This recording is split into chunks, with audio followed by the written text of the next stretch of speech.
it happens and it's possible. So with that being said, in segmentation, we may think that that'll give us enough, just knowing who this person is, where they are they accessible, is there actually a market share there?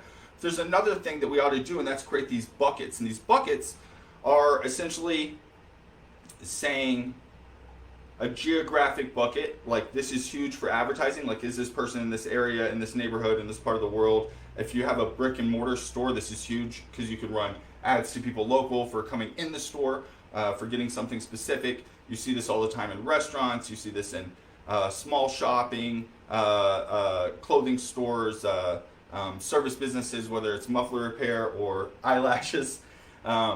So we want to look at the geographic. The other is a demographic.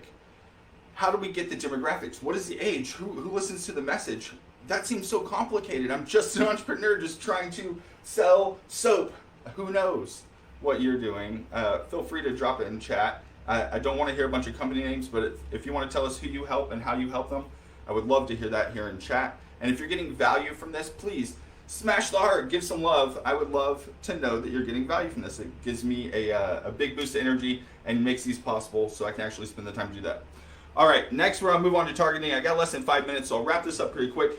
But targeting is focusing on that particular group or groups. This is the part that we're talking about. This is niching down. How do we target?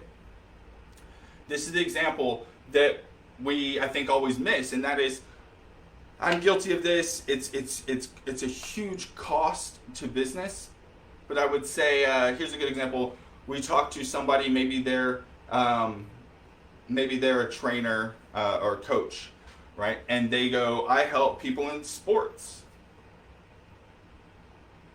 That's not a niche, right? That's not niching down, getting your niche, right?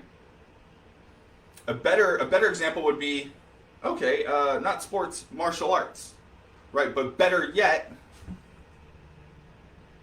sorry about that. Better yet, instead of just saying martial arts, how about jiu-jitsu, right? So we go from sports to martial arts to jiu-jitsu, but that's nowhere near close enough. That's still way too broad. To really niche down, we need to get in the mindset of our customer, of who we really help, and cycle around those things that we talked about, the demographic and the psychographic, what's in their mind.